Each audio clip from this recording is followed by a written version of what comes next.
Hello, and welcome to the First Issue Club podcast. We're a weekly comic book reading club, and we have a special 200th episode.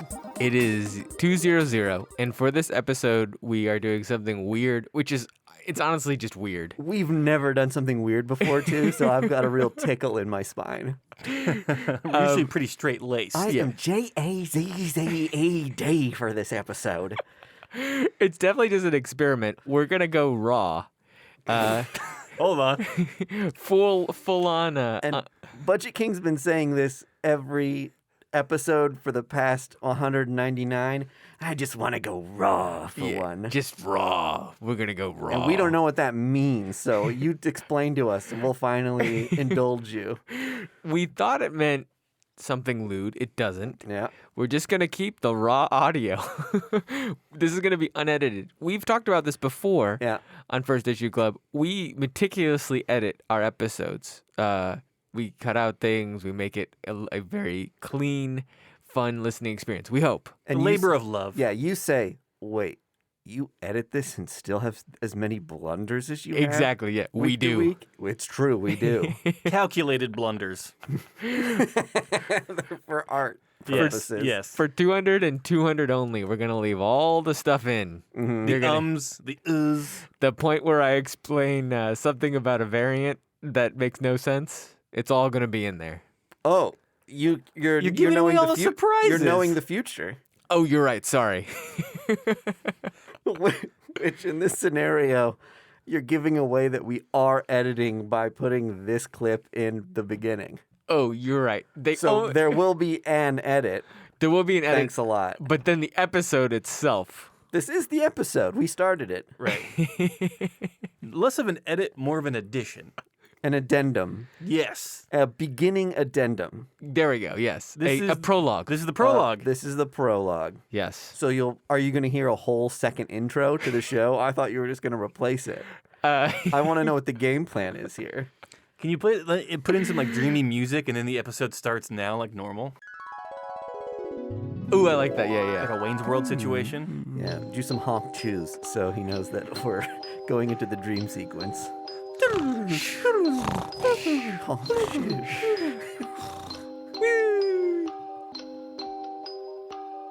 Okay, now it's starting.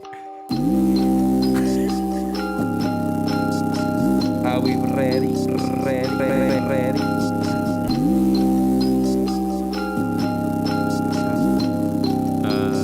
Yeah. Welcome back to First Issue Club. Whether you're a first-timer on our podcast or a long-timer, we welcome you to this great extravaganza. It's the 200th episode.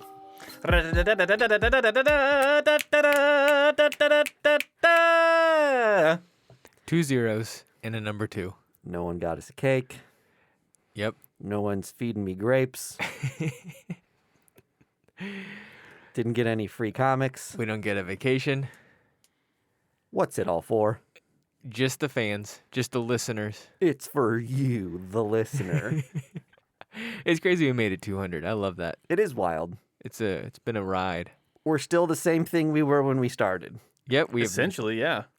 A weekly comic book podcast for the uninitiated and the goopy droopy old timers, talking about first issues each and every week. Oh yeah. And there it will remain For 200 more. for one more contract year at least. 200 times 200. We should figure out our predecessors now. Oh, who's gonna succeed us? Like the Saved by the Bell, the new class? Yeah, like when we die, like the Pope. Yeah, who do we hand this? Do we will this podcast to anybody? Yeah, we should have. we'll like figure a it out. contest. We're going to talk about a few books today. Teen Titans Academy, Harley Quinn, and Aliens, all first issues as promised. But first, one of my favorite books has a new secret issue out on NFT alone. It's Mind Management. Matt Kent wrote one. What are we thinking? Are we making a bid for this thing? Are we going to try to buy it? I want to. Yeah. Because right now it's sitting at pretty reasonable prices to Oh, own. definitely. So I love that we went hard on NFTs, and Yeah. then our favorite writer and one of our favorite books is actually an NFT. It's like he listened to this and said, I gotta cash in on this. Here's a carrot for you guys. I went If you don't know what NFTs are, go back and listen to another episode. You're a dinosaur by now. 2 episodes ago. Yeah, I think the title is NFTs in the title. Yeah. So we describe it moderately good. You'll walk away 40% understanding what NFTs are. Mm-hmm. I spent a long time trying to explain them to my dad this weekend. Since this happened, one of my best friends sold his movie as an NFT. It's the first movie ever to be sold as an NFT. I love that he did that move. Okay, so with this mind management NFT, though, I went and looked at it. I thought it was just a cover.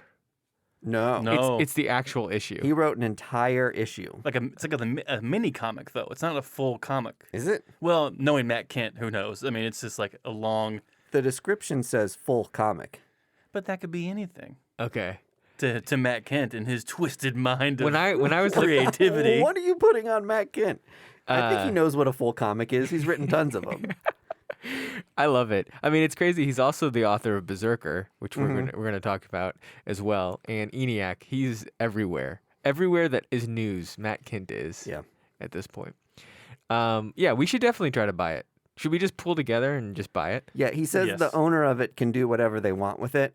And definitely they should just release it. You should release it. I would hope that whoever ends up buying it, if not us, The barrier shares it. The barrier for us is figuring out how to actually purchase Bitcoin or purchase a cryptocurrency. Yeah, you need to have an Ethereum wallet to bid on NFTs. Yes. I own Ethereum, but I own it through the wrong app. Yeah, What?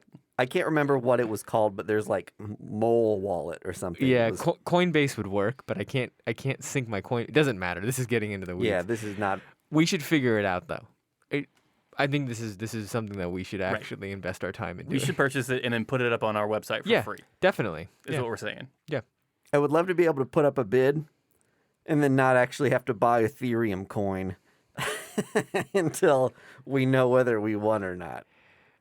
Right? Oh, Yeah. that's a good point. Because I don't want to just have like a third of an Ethereum wallet shared with you guys. I do. Do you? Yeah, I'll buy your shares. All right. It's in it. Let's spend some time figuring it out after this. Okay, we'll get back to everybody on episode 300 on how it turned out. When we figure out what Ethereum is. Yeah. Yeah. Do we want to get into the Berserker news now too, as well? I mean, other Matt Kent news. Let's do it. Might as well link it. So before we get, did you know? Okay, so Berserker foil came out today, the #1 for the book, but then they did all the a handful of the #1 covers were a foil cover. Yes. Okay, and if you bought the foil cover, you get a card insert that you can bring back with your purchase of Berserker foil for a special edition. Something is Killing the Children book. Is it also a foil? I don't know. It's a #1. I bet it's a foil, but they already sold a foil of that book, so I don't Yeah, know. the local comic shop day was a foil cover. Right. I own it. Yeah, so it's something limited edition, and it's smart by Boom, and it's a way to sell comics. Oh, and for sure. And it got me to buy another issue of Berserker. Okay. So You picked it up today? I did pick it up today. All right. Yeah. Was it more expensive than the other ones? Was the foil more expensive? It's probably like $25, right? No. The foils were like $1 more or whatever. what? What are we doing, Greg? Such a good deal. Couple dollars more. I need a foil cover. It's the same cover, not any more valuable than the first print. It's literally I don't even know why they call it a foil because it's more so like glossy, shiny. Kind of yeah. I wouldn't necessarily call it foil. Man, some of my old Marvel comics, Those That's foil. motherfuckers are foil. the inside is like it's a like- mirror. Yes. It's like Avengers 600 or something like Yep. that. Oh, yeah. sure. Yep. Yeah, it's like a straight up foil. Yes. One of the like Amazing Spider-Man maximum clonage issues with like Spider-Man and the Jackal fighting on it. You could just like see across a con floor. Oh yeah. Just like in the light. 800 miles away, you could just like see it glistening and be like, oh yes, that Spider-Man cover. Do you have those issues? I have a Fantastic Four, like 400, I think. The entire cover is white, and it's embossed. Oh yeah. So it's like it has don't like know if I a have texture that. to it, and it's all white, and it's just Johnny Storm flying around. And these guys are worth nothing. They seemed so cool in the 90s. They're cool to me. I think I bought it for like $1, so Yeah. it was worth my time and money. Yeah. Definitely. But they don't really like. You would think I bought them in the 90s thinking like Oh, money, big money. That was your Ethereum back in the 90s? Yeah. This is my Ethereum, kids' college, all that kind of stuff. My point is they should start doing that shit now. Absolutely. Yeah. It's a fun gimmick. They need to go crazy like this. Like, Man, do you guys have any other fun gimmick covers that you own that are like... I have cool die cut ones. Yeah, I was going to say the die cut ones are really fun. I have a glow in dark Ghost Rider. Yep. I have the one that like pulls out. It's like an extended cover, like it like unfolds like a big poster. For what?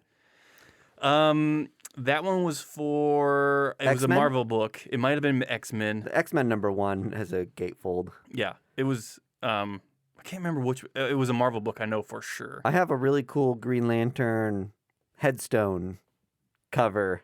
Ooh, that's like textured like a gravestone, and then it's like shimmery where his logo is. I have an evil Ernie that you unfold it and it's him in a coffin. Ooh, I bought you that. Yeah, yes, you did. Oh my god, and me that. Yeah, it's the first appearance of Chastity. Exactly. Yep. Yeah, it was so sick. That was a surprise gift when we were recovering Chastity #1, probably 100 episodes ago. Go back and check it out. What else?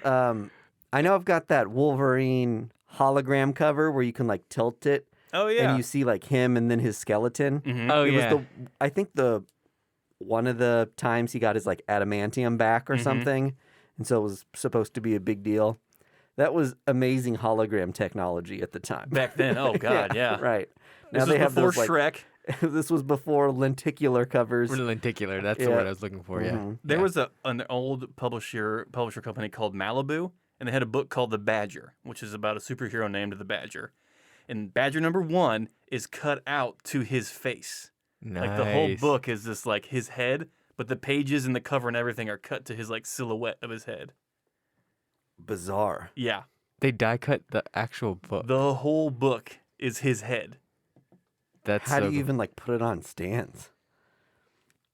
Very carefully. Just like tilt it over.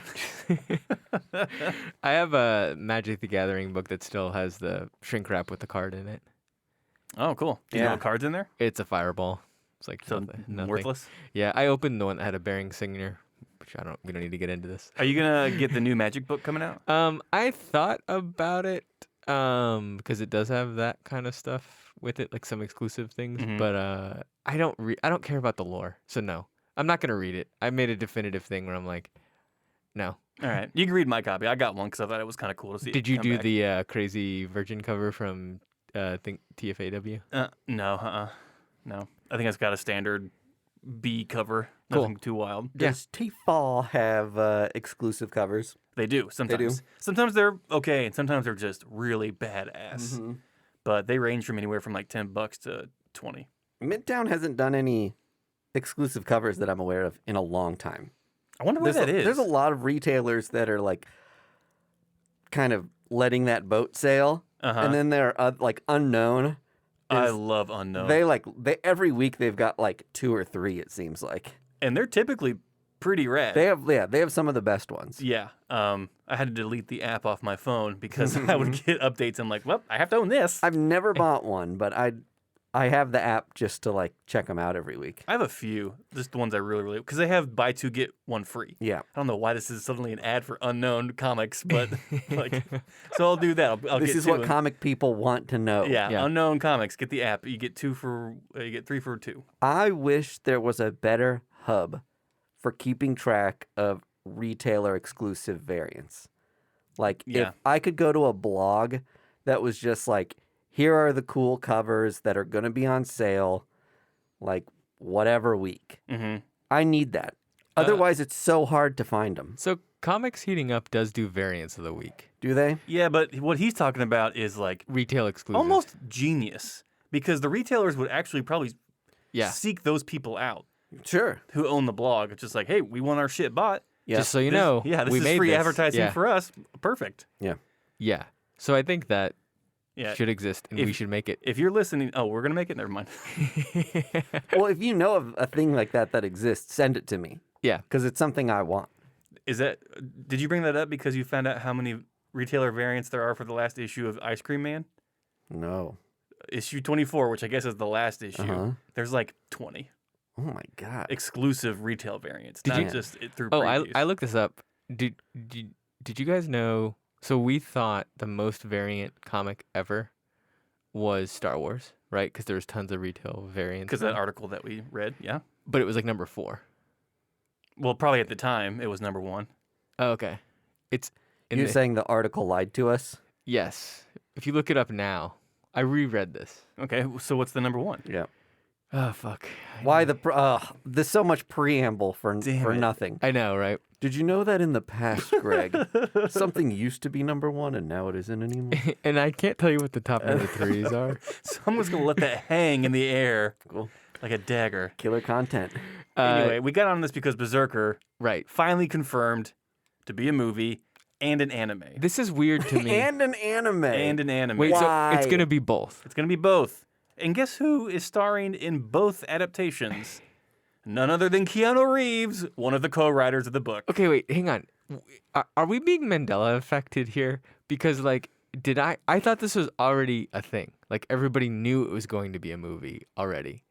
I think it was pretty much assumed. Okay, but then now it's like the official of it. Yeah, it's official. Like 2 weeks ago, people were just like, Reports came out around the release of the book. Yeah. yep.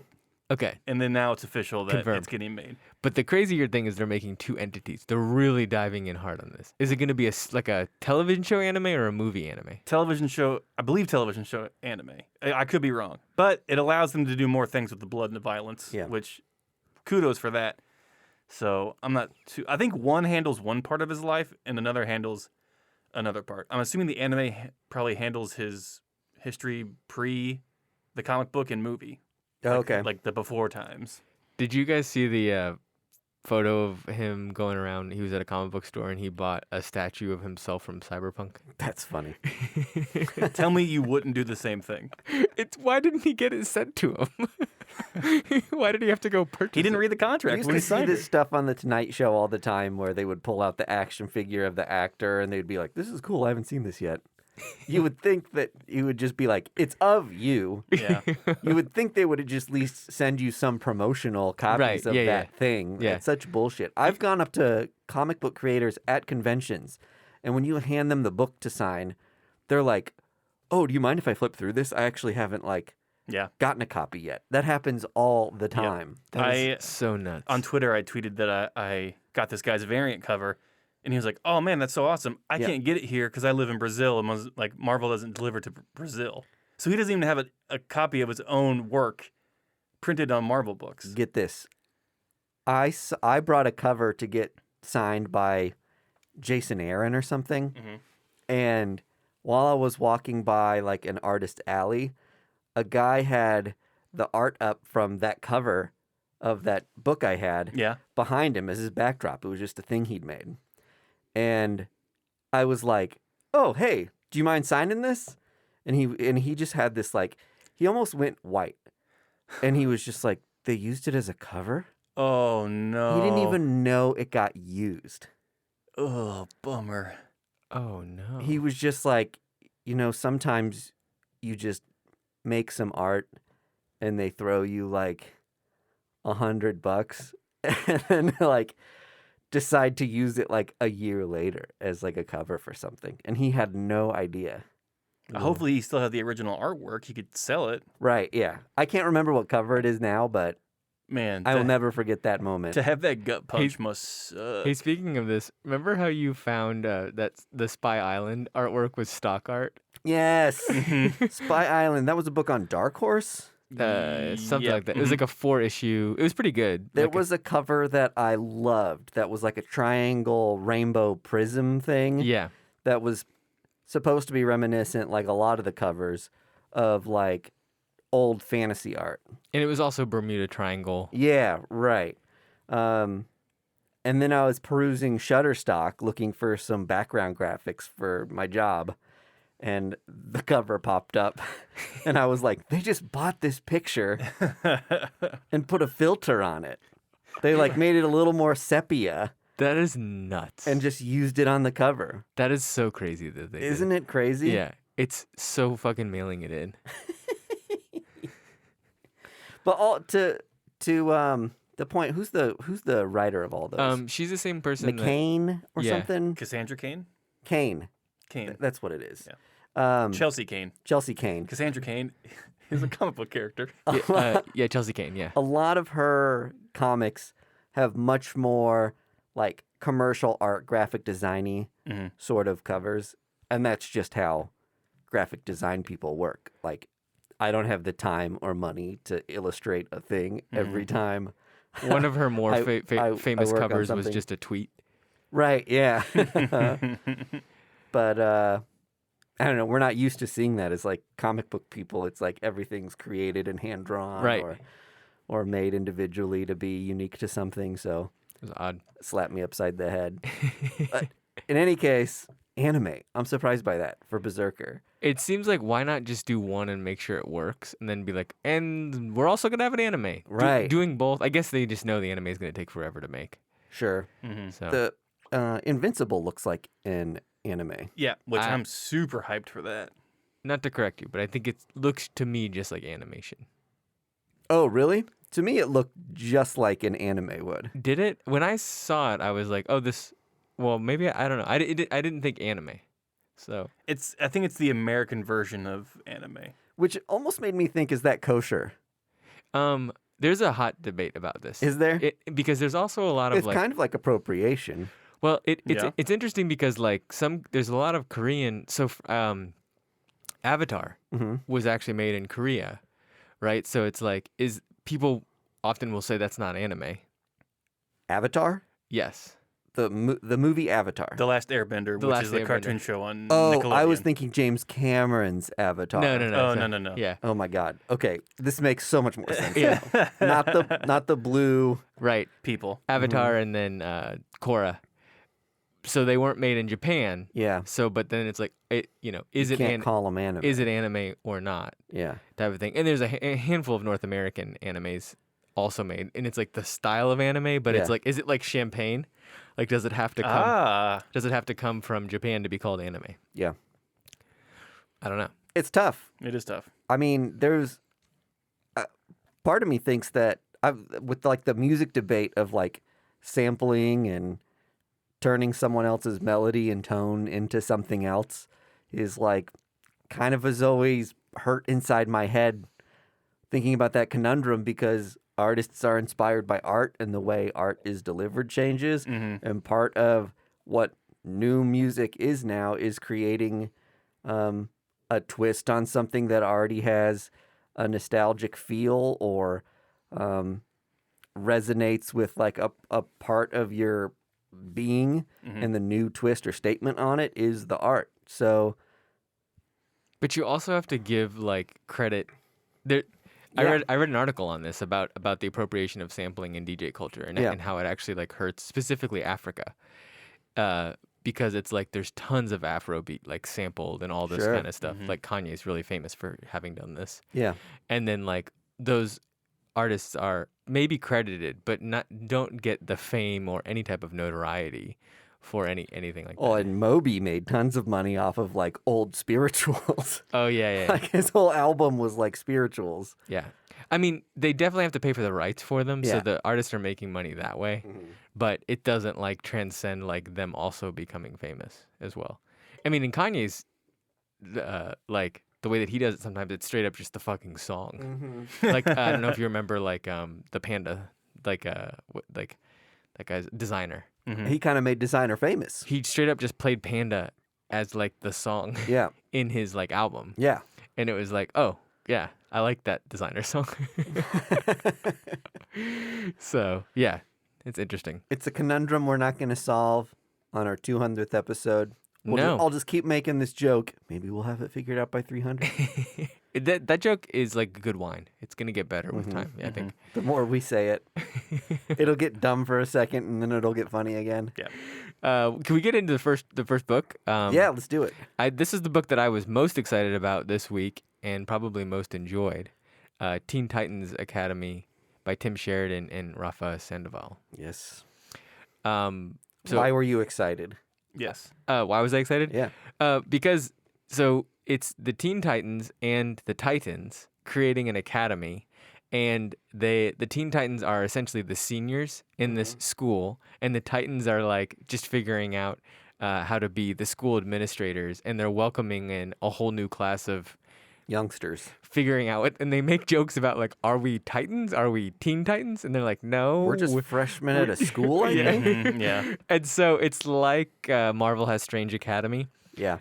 So it's like to me, I like Strange Academy a lot. This was a better version of Strange Academy. This was a better version of Strange Academy, you say? Have you been staying up on Strange Academy? It's pretty good, but I actually haven't, but I think bold statement. What Strange out of the gate. What Strange Academy didn't necessarily do was riff on a ton of existing characters. Yeah. And put them in a new universe. And I felt like it was really fun to see like Red X being brought back, and then like how these fans, much like when we read Children of the Atom, these fans of the pre-existing characters also like interact with these other characters. Right. My issue with it was that I thought it didn't have that extra layer of why these people are together. Like, it's very reminiscent of definitely X-Men. just jumps in 100%. Yep. Like full on. Yeah. No explainer, which makes it easy to get into. Sure. It's a school full of superheroes. Yeah. It's been done. Strange Academy, they all deal in like the mystic arts, and there's some sort of cohesivity and themes there. Marvel, or sorry, not just Marvel in general, X-Men has like the whole race conversation. They're mutants, they're hated, and they're in a school, and that's one of the themes that goes through this. This is just a school of superheroes. You're right. Yeah. I wish it had Something just a little bit more. something a little more theme-wise. Yeah. Because you're right. It's kind of aimless. That's a lot of DC things are like that, I think, where I totally agree. where it's just like they're superheroes, they're beating the aliens, and then we're moving on to the next book. Yeah.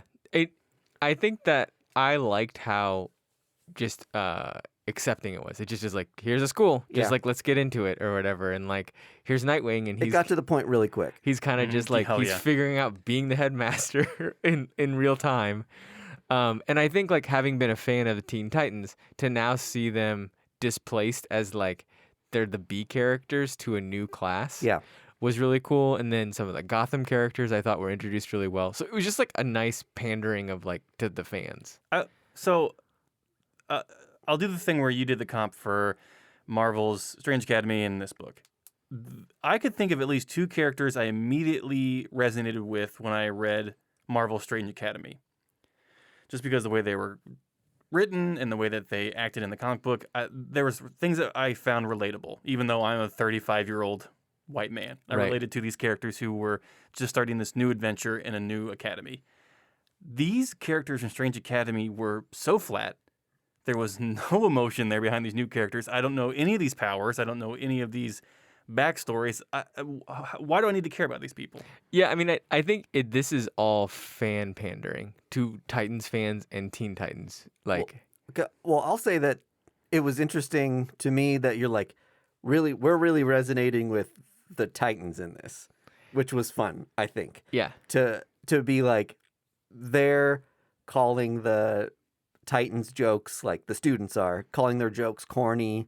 They're like, they're kind of old, but like have a hot energy, and one of the other students is like, ew, gross. And I think I'm like, that's like, I'm in that same age group as Nightwing, and a lot of the ways the kids are talking about them is totally how a kid would talk about me. Oh, totally. Like, oh God, you're so corny. I hate things about millennials. And I think you're all the same. And I think that to your point, Greg, like you're right. There's no character. It's either you think Nightwing is relatable, or there's no character for you that's more than flat. 100% agree. That's a great critique. But the line where he makes a Harry Potter reference. Yes. And he's like, you guys don't get that probably because like you're not the right age. And then they're like, we get it. It's just problematic for us. And tired. Yeah. And it was just overdone. And I was like, oh, so fucking good, man. Yeah. Every millennial loves being like, you know, what house are you or whatever. Right. And stuff. And it's like just so good writing to riff on that, like a generation thing. So that type of it was great. Although I will say the end of like Starfire and Nightwing being like, they're like, we're going to have sex on my birthday. Yeah. I was like, why did this entered the comic? So odd. That left a really bad taste in my mouth. And I love risque things. Well, and the way they were flirting is it was the panel. They said yeah 4 times at one another, and it's just like, okay, I get it. You're gonna go bone. Yeah. Let's move on. And I was like, are you just trying to tell me this isn't a teen book? Like, it's like you thought it was a teen book, but there's also boning, so it's really not. It's both. It's kind of odd because we're used to getting things that it's like this is for teens and you're identifying with the teens. And it's never the other way around. It's like never that you're supposed to like have sympathy for the staff Right. teaching the kids, but then they also spend so much time developing who the students are. Oh, this is way more about the Titans, which kind of threw me for a loop than it was the Teen Titans. Yeah. Even though it's called Teen Titan Academy, I thought it was going to be about all students. hardly get any. Yeah, you're right. Yeah. which is kind of bullshit. What about it? If it's called Teen Titans Academy, Mhm. it should be about the new students coming up. That's what Strange Academy primarily does. Right. Yeah. Which because I read Teen Titans, I know all about those characters. I've read Titans, I know all about those characters. If you're promising these new characters with different ideas and different powers, like, fucking deliver on it. Can I say, I was thinking about this, you specifically, Greg. Uh-oh. I was thinking that you are way more of a Destroy Christ DC fan than you let on. Like, you're like way deep in. Like, I think you might even like DC more than you like Marvel. You just are not willing to admit it. I think it's one of those things where I learn a lot about it, so I can hate it more. It's like when you hate watch a I movie. mean, but think about this. Yeah. You just read 2 titles that a lot of people don't necessarily read. You read all of Metal. yes. You read all of Future Sight. State, Sorry. You bought all the fucking weird ass villain covers, like, and almost went broke and had to get divorced. When was this? You were buying every single year the villain cover. I stopped midway through because I realized it was You were going It was- bananas on that shit. Did we ever unattainable. talk about people who bought all the Convergence covers and how they must feel like fucking idiots? That's what your argument was when I wanted to buy all the Future State books. Did I tell you that specifically? It's like these are all $1 now. Yeah. Yeah. So, I think you're a DC head. I like it when DC does new, different things. I don't really read a lot of DC when they're just like in the muck and just kind of stuck in the same old. But when they try these new things like Future State and Infinite Frontier. Another point of my argument, you own the first appearance of Harley Quinn. Sorry. I listed this in my head of my argument. Here's my thing though. Do you think a lot of DC? So, in my experience, DC fans are typically people who have been with comics longer. Yes. Those are like yes. legacy. Yes. Like I've been following this since I was a kid. Yep. Yeah. Sort of people. Yep. And that or you know what? Before the 90s. I think if like you got into comic books in the 90s, you're probably more than likely Marvel. Okay. That's what he's saying though. He's saying But like, if you're before, like if you're 80s or especially 70s or 60s. Sure. Well, and I think now that Marvel has resonated more with younger people lately, with Yes. like Squirrel Girl and Miss Marvel and books like that. yeah. So they're more likely to have like new Miles. fans without a legacy knowledge who are more willing to jump into a book like Miles Morales and be like, Peter Parker's not even. And in this. the MCU as a whole is Right. way more accepting about that. Sure. Now, part of me thinks that lends itself to why this book was written, why it was, is that you're going to transition fans by like holding their hand into introducing them to these new characters while still having the characters that they know and love. Right. Sure. It also was a little bit confusing to me because it was not written on the teen label that Bendis does. Wonder Comics, Yes. Which felt like... which I don't think is even around. Did they stop anymore. that a little bit? Okay. Yeah, I think they stopped That makes- with the new Infinite Frontier stuff. Okay. See ya. Sorry, Bendis. He's fine. He's writing another Superman book. He's all right. Yeah. I always do this with teen books as I'm like, just trying to figure out like, where is this a teen book? And this like went back and forth. It did do the trope of being like, we have a non-binary, like genderqueer person, and we're going to spell that out for you. Like we're going to say their superhero name. Mm-hmm. Which is, that's very much like a YA trope, is to like, I think it's progressive, it's good, it's something I like about it, but it also was like, oh yeah, feels like YA. Mm-hmm. I like the sort of characters that they set up as the kids, even though a lot of them were like tropey. There's the kids who were like from the what do you call Orphanage? it? Orphanage, right? Yeah. Who were like, fuck this. I'd go back to the orphanage if it wasn't for this or that. And it's like, no, you wouldn't. You wouldn't go back to an orphanage, but you're just like, I don't know, that kid who's like had it rough and is like negative about a lot of things. I like that they're from Gotham and they're getting like Bruce Wayne money through Nightwing. Right, exactly. That to me is like, it just is like that extra bit of fandom that they were doing. Yeah, right. They were kind of geeking out a little bit, but those sort of things are always fun to just see the journey of those characters, even if they turn into like villains. I mean, that may be an interesting edge to say, like, you know, Nightwing feels like he's turned a new leaf in this and left Red X and all those things behind him, and that's a big part of this issue, is talking about how we learn from our mistakes, and he's trying to mold these students to not make the same mistakes he did, but he may guide some of those students in the wrong direction and be the reason they turn out to be more Red X types. You know what I mean? There's some interesting things that could happen with this series. Yeah.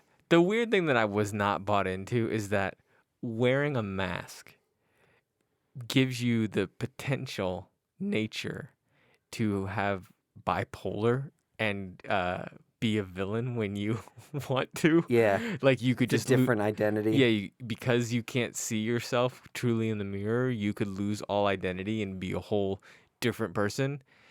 And anybody that wears a mask has that potential, and that's the Red X. I was just like, I don't know. Well, and also, Nightwing's still wearing a mask.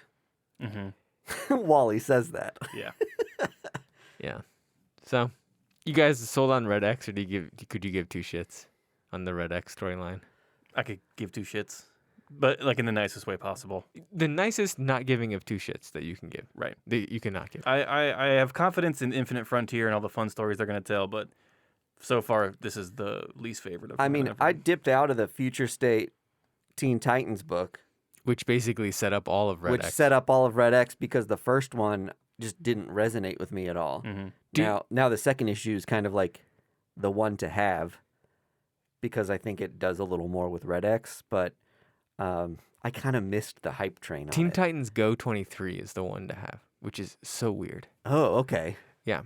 Teen Titans Go. That's like the one for kids, right? Correct. Yeah. Not Weird. even on Marvel, I think. I think at some point, or sorry, not Cartoon Network. Yeah, DC or whatever. But the comic is like, I don't know if it's printed on DC or not. And it has some like initial Red X stuff that's like important. It has the first appearance of Red X. Wow, really? Yeah.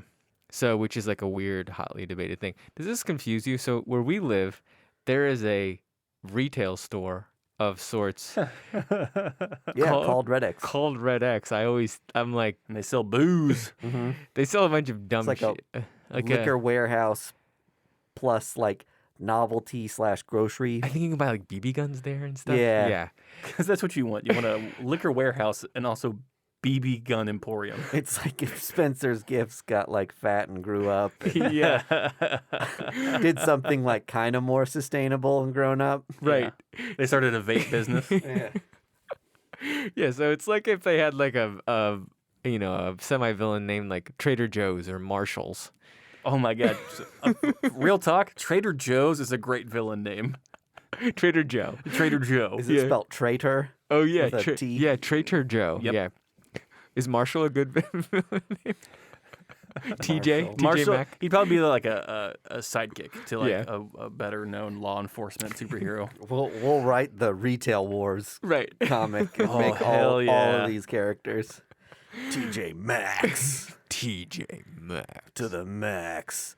Let's continue our DC journey and get into Harley Quinn. This was a book I was really looking forward to by Stephanie Phillips. And she wrote the Future State Harley Quinn books that I loved. Yes. And they had the art by like Simone DeMeo, Oh, yeah.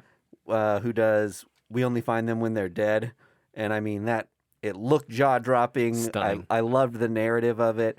This had art by Riley Rossmo, which was like much more loose, wild, almost had a young adult YA or kid sort of feel to it. Reminiscent of like a Batman the Animated Series in some ways. Kind of, yeah. I kind of got like a watered down Ren and Stimpy kind of vibe.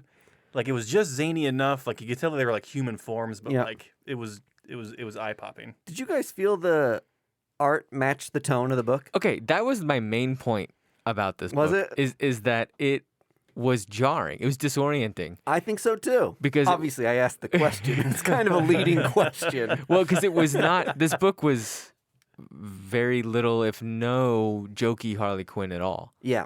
Which is a Harley Quinn I'm gravitating towards much more. Yes. Right. And in the notes about the book, the artist says, like, I didn't want to make it Joker reminiscent because of the problematic nature of that. Yeah. So it's self-aware, mm-hmm. but it still is like kiddish in the artwork, which I don't ever criticize as a bad way of doing art. It just didn't, it was not a kiddish book at all. Right. Yeah. I think it's funny because like the artwork had like whimsy to it, and Harley Quinn as a character is kind of a whimsical character. Mm-hmm. So there's some matching there, but the tone and the subject matter of this it was really serious. It was Harley Quinn coming to terms of not being the villain anymore and wanting to actually. She's making amends. This is she kind of like her be helpful. Yeah, this is like her making amends tour. Yeah, and it's not even, she's not even struggling with it. She's like straight up just trying to be a good guy. Like everything, she's putting all energy she can into it. And that's another thing I love about it is that it really ties into what's currently going on in the mainline Batman run, which kind of in the past, Harley Quinn books have just been like, she's got a beaver and there's going to be a lot of vagina jokes and she's slapping ghosts around and it has nothing to do with anything. Right. Like, this is one of your most popular characters. I think they demand a little more depth than that at this point. Mm-hmm. And it makes sense that they would be included more in the continuity of like mainline stories. So I was very happy to see that direction with the book. I also like her finding her place in a world where Punchline is taking over. Yeah. So she's trying to navigate that. I related with when she was like, she had this like inner dialogue of like all the fucked up stuff that's happened with her life and making amends. And then she finds herself alone on the street and she just like says Punchline out loud, like in the middle of a chain of thoughts. And I'm like, man, I do that all the time too, where I'll be just thinking and reeling on a subject, and then I'll just mutter like, fucking shit. And my wife will be like, what? Yes, totally. And I'm like, oh, I was just thinking about like the 5 years I've been tormenting myself over this like small decision I made like forever ago. I could have bought Ethereum 6 years ago. Do you need therapy? It's like, no, I just like, I'm going to exclaim out loud about it when I'm staring in the mirror late at night. Do you clench your butthole like you're going down a roller coaster drop when you think about those moments? I haven't noticed my butt muscles in relation to this. Whenever I regret something or like a regretful memory, I start clenching my butthole. So I grind my teeth. Okay. Yeah, similar, I think. Yeah. My mouth is to your butt. Yes. And they wow. They could be we together. finally find that out in episode 200. So one of the main storylines of this Harley Quinn thing is that she's going to redeem the clowns who have lost their way outside of like the Joker-ness. Oh, yeah. I loved the narrative that the whole city of Gotham sees them all as villains. All these people who've been like basically maimed and have like clown fucking tattoos on their faces. Mm-hmm. And she identifies with that. Yep. She's seen out in the street as a villain and a clown and will always be tied to Joker, and she wants to be her own independent person. Like, how can she rehabilitate and redeem those people? That's such an awesome angle to take with this. And she's embracing her like psychiatrist background, which is this like major empowering thing about the character that gets lost a lot in her modern stories. Again, a taxidermy beaver and like those lowbrow jokes. Like I love that she still seems like the same fun, quirky character, but is being handled in a much more mature, modern way. Literally, this book is about redeeming lost juggalos. for like ICP recovering. Yeah, it's like you could only like ICP for so long. Once you, even if you got into it late, once you turn 50, it's just, where do you go now? But now you have the Hatchet Man. You've painted your face so many times, it's just seeped into your pores. Now stained. You drank too much Faygo. You have the Hatchet Man tattoo. Faygo, I forgot about that. What do? Well, Harley Quinn's going to redeem you. She's going to find you a nice temp work. The queen of the juggalos will save you. This is a fun book. I agree. I'm going to keep reading it. I love Stephanie Phillips. And I think I will learn to grow accustomed to the art. Again, not knocking it. It was just something that really stood out to me as like an interesting choice. Right. So in some other news, comic book news, is that okay if we go there? Yeah, baby. We're just on the stream. I have no idea what you're going to say. Well, 200 episodes, surprises for us. That says a lot about us. Even after 200 episodes, we can still be surprised by one another. Oh, yeah. Well, I texted you guys that a Rick Remender book that we liked in 2015, 2016, 2015. God, isn't that crazy? Yeah. It probably has been like 5 or 6 years. Called Tokyo Ghost is got option and has now a director behind it, and it's the director from season 1 of True Detective. He's done a lot of other things. Oh, interesting. Yeah. And so Tokyo Ghost is a cyberpunk comic book. Isn't it funny to see the kind of full circle of like cyberpunk being this weird niche corner of fantasy, and then like a style and a sort of person that was like on the perimeter, and now it's like mainstream. One of the best-selling video games is named just that, and movies are getting made and all kinds of shit. It's wild. Oh, totally, yeah. In the 90s, it was just like a weird version of like understanding sci-fi. And now it's like an accepted genre that like it's a household genre. I kind of feel like I saw some of its origins in Final Fantasy. I could see that. That might not be real or true, but for me, I think some of the Final Fantasy cosplay and I think using a sword when there's actual technology that exists is a very cyberpunk thing that exists. People wearing like goggles and shit. Yeah, totally. Yeah. So, but anyway, it's one of the craziest things about this book, if I remember this correctly, it's like a war machine beast dude who is so lulled by media and addicted to it. That it's like his heroin. He constantly has to be watching it. Plugged into it, but is also like, he has lucid moments to be like a killer. Yeah, right. And like, so he's like semi a main character. And it was just so intriguing. The artwork's so good. I'm really excited for this to be something. Right. There's a woman that's in love with him who is like the real star of the show. Yeah. And it's interesting to see that they've got this relationship that's devolved into her like kind of taking care of his absent body. Right. And like you said, enjoying those spurts of, or just trying to get those spurts of lucidity, waking hours, and out of him. Yeah. So great concept. It's so crazy. Like half a decade later, like that concept just slaps. Oh, totally. It makes you wonder why the book didn't go way longer. It is Rick weird. Remender's written some kick-ass books that like kind of, I don't know if they died on the vine or he just got bored with them, but like, I mean, he's a certified hit maker. Yeah, right. Did Low keep going? Remember that book? Yeah. I think people loved Low for the artwork. Right. Yeah. So anyway, it's good that I think that's the key thing here, is that when something gets a director, then you're like, oh, it's gonna be made. Yeah. So I had this thought then too. Is Something is Killing the Children, is it optioned already? I haven't heard one way or the other. We'll find out. This is another Mandela effect where it's like, so many things are optioned. It would be insane if that one wasn't. I just assume that it is. I would feel like we would hear about it and the price of the number one would go through the fucking roof. It already went through but it's through. I mean, roof. it's literally it's worth more than almost any comic that modern in the last. As far as like independents go, there's nothing worth more that is like current, less than 2 years old. Exactly. That's what I'm saying. Is like it's the most valuable independent number one currently of that year or whatever, like 2 years ago, within the last 2 years.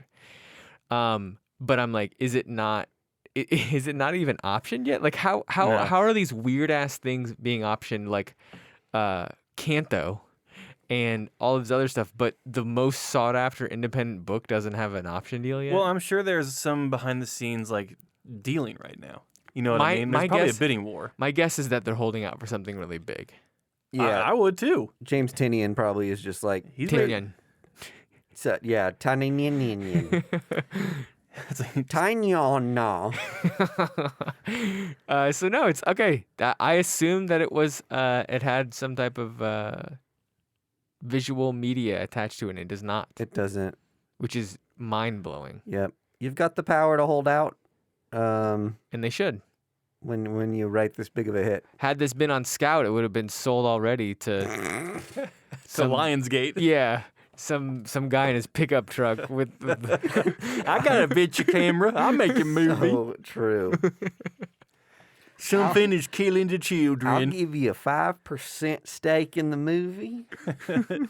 20% on the back end, and I'll merchandise. I swear that I know Mel Gibson's brother. And there's your improv for episode 200. Something is killing the children being bought by a hillbilly. You wanted it, we delivered. Yep. Let's get to our last book, Aliens on Marvel. Anyone ever heard of Aliens?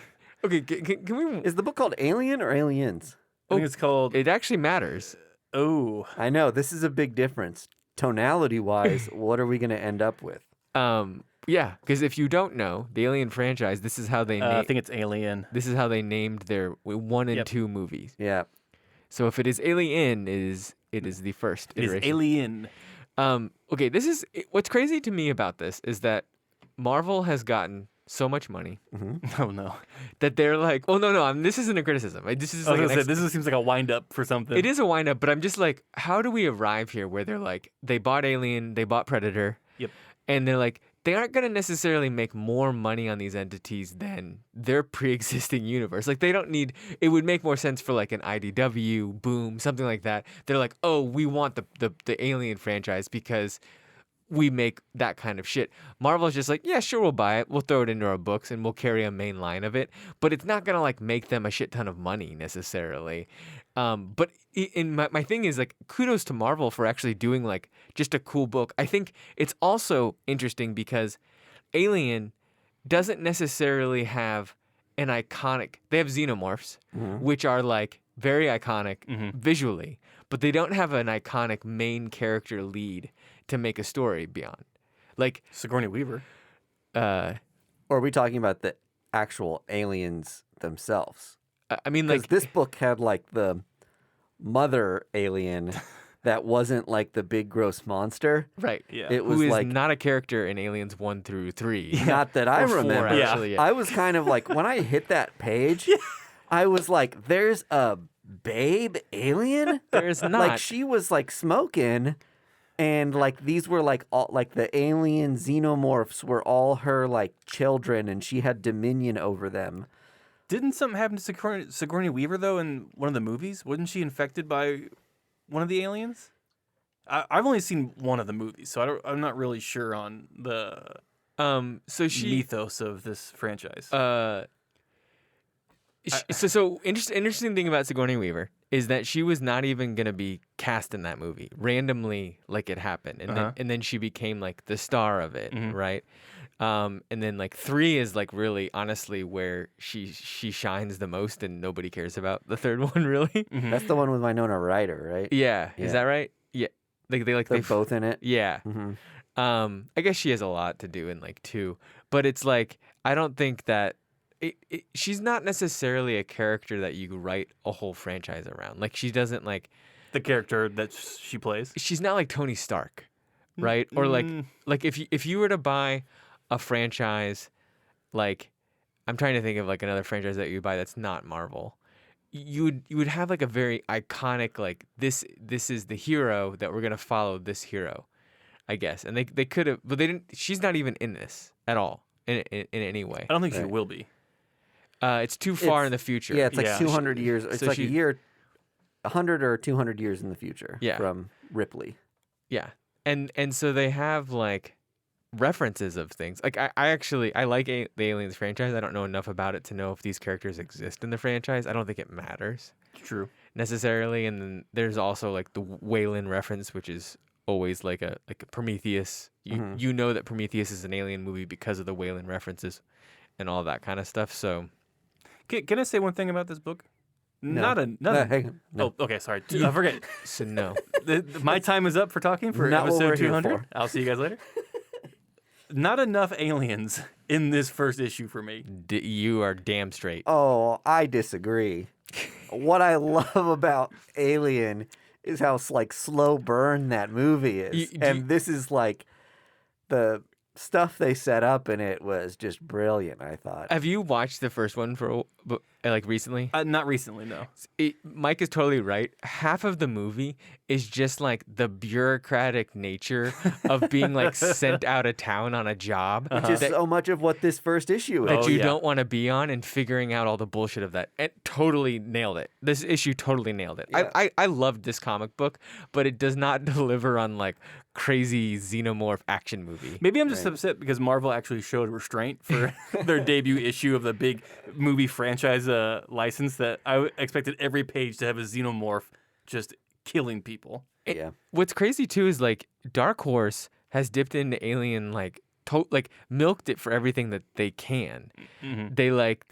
They had a like the preview scripts for the new Alien movie came out on it. They redid all of Alien in like from the script form into comic book form. And so for Marvel to be like, yeah, we'll actually buy that and we're going to do something different. Don't worry. Like, nice try. You're cute, Dark Horse, but we're Marvel. So we're going to do it the Marvel way.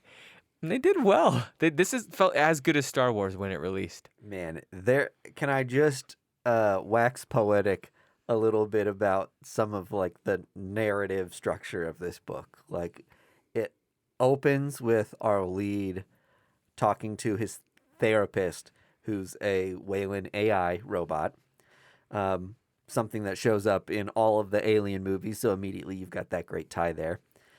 And he's talking about the haunting, inky blackness of what his like dread is.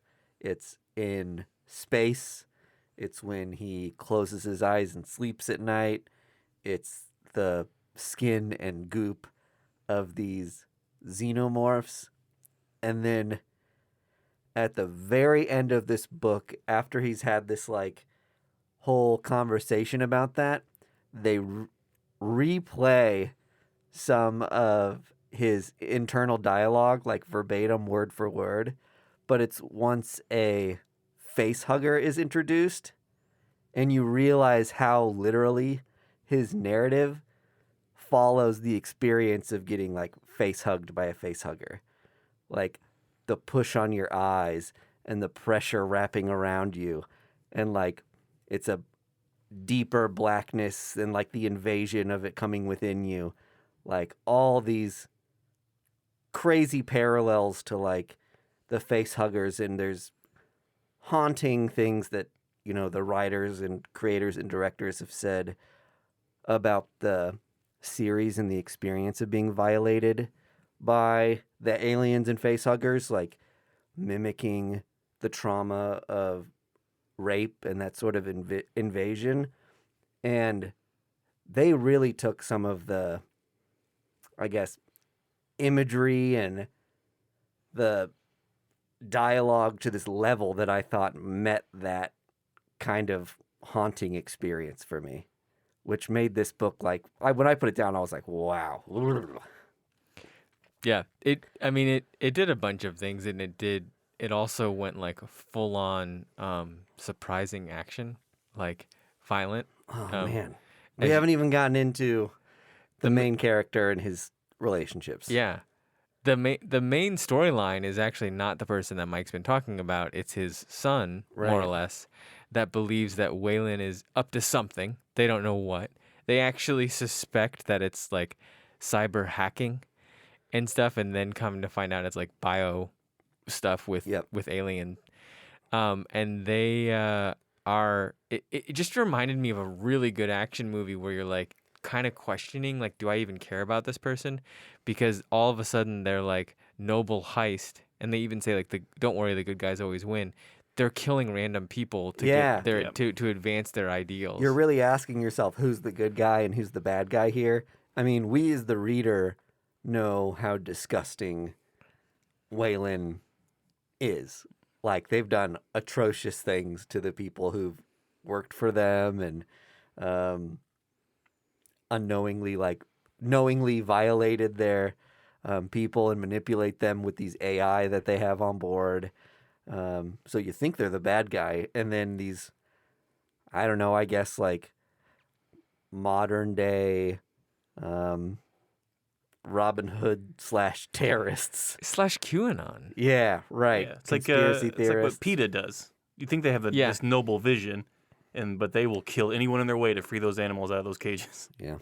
So this book, I had 0 expectations, not even low. I just was like, fine, I guess Marvel's doing this, and a really cool cover. Yeah. By Hung Yuk. How do you say his name? Lee and Yuck. Yeah. An amazing cover. And then it's like, well, then they just killed it. It was crazy. I think I have more Alien nostalgia and fandom than I thought I did. And being returned to something that honored the vibe so well, like, just got me way more pumped on this than I thought I was going to be. Oh, yeah. I have a weird relationship where Alien is that I was allowed to watch it way earlier than I should have. It's like scary.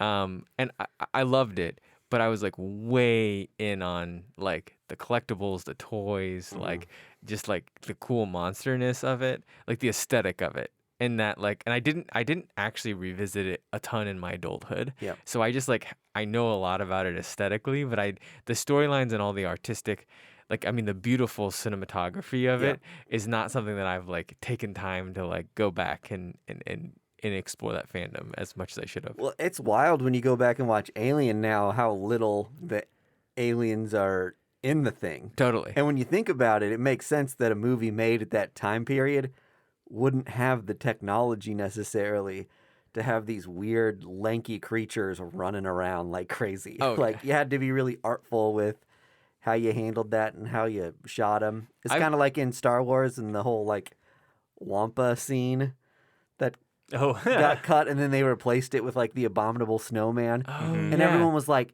it was so much better and scarier and haunting when you didn't see the monster. And it like ruined it when they put it in. And that's kind of how I feel about like Aliens. Like, it was just it completely lacked subtlety. And it was like a action movie. It was at a base level a corny action movie. You're right. Alien is a horror movie. Aliens is an action movie. Right. I famously in my family cried when they killed the queen and pushed the queen out.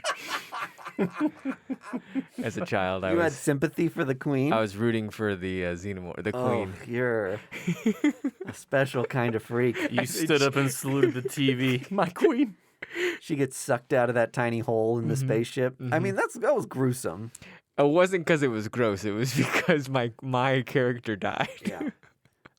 My lady. You kind of see like how it's just like animal nature, mother-child relationship. Like, I could see how a kid would be like shook that like, but she cares about them. Well, I think that this is also another famous in my family story.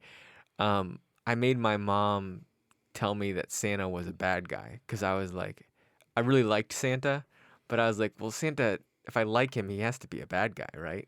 And so my mom was like, yeah, fine, Santa's a bad guy. Good. As the budget king gets tucked in. Yes, he's a criminal. Fantastic. Only into bad guys. Only into the dark side. Even at a young age, you were corrupted. And then were you scared of him later? You were like, "Oh, he's a bad guy, and he's coming." I hated like heroes. I think I don't know why. He's so anti and weird. But yeah, this. I mean, here's the thing though too. I think is that so they did all these cool covers with Alien. and now they have this cool issue, and they killed it, right? Yeah. They've announced and shown a lot of the Predator covers that are coming, and they're gonna likely do the same thing. I don't know how they do Predator as well. I don't think it's as dynamic of a story. I think Predator is easier because there isn't a hero. There is a hero that you obviously follow, or I think it's more Predator's more of an action movie anyway, so it's easier to kind of more of a traditional comic book. Right. Alien is a slow burn, kind of in the shadows. What am I afraid of? What is fear?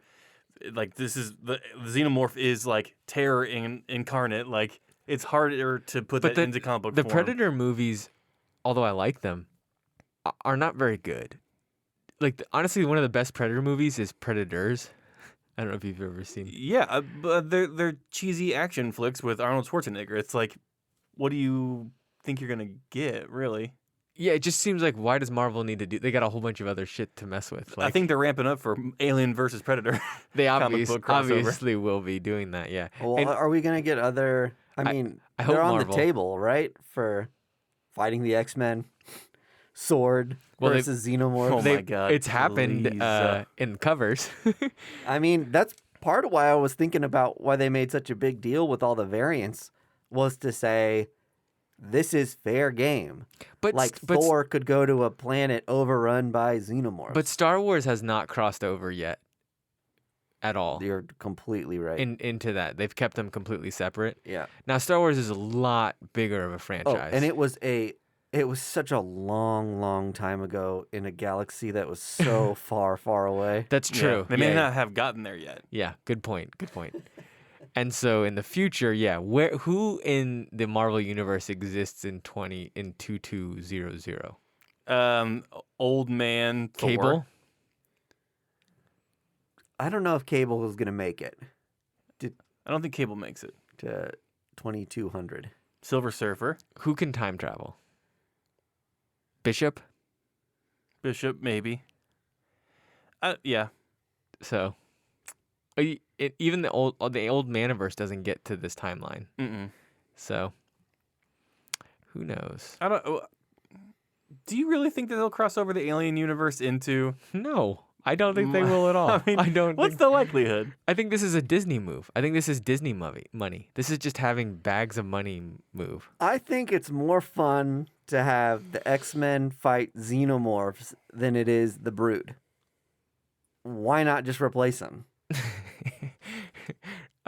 Because they're two fandoms. Yeah, I agree. I agree with you, by the way. I think that if I'm a Marvel exec, I would just be like, do I want to fuck with... Doesn't make sense. Yeah, do I want to fuck with two different fandoms and then get them both pissed at me? It's a property we may ultimately sell and then not be able to fuck with anymore. Yeah. That's exactly it. Mm-hmm. They don't have to make it in canon. I mean, it's the same thing where it's like, why have none of the Disney characters made it into the Marvel universe at this point? I know that Mickey made it on a cover. Yeah, but they're not writing Mickey comic books. You're right. Oh, that's a good point. Yeah. So 200. Finally. We did it. Congratulations, guys. Yeah, thank you. Congratulations. to you guys. Yes. An award for us. It is crazy. We're here sitting at... Oh, is that a bicentennial? What is that? Centennial? There's no... Well, I guess so. Bi? Meaning When I two? think centennial, I think years. Mhm. Is that just things? Can episodes make a centennial? That's a good point. This is our bicentennial episode, whether or not it's... It's real or not. been doing this for 200 years. Feels like it. Yeah. Depends on how you measure time, I guess. Yeah. What is time? If it's in Wednesdays, then yeah. If Wednesdays are 2 years. All right. Well, if you've been with us for, a lot of that to just some of it, we appreciate you. Thanks for sticking with us. It Yeah. means a lot to us. Yeah, it really does. Definitely want to celebrate you for doing that. And now we're going to record a Patreon. Bye.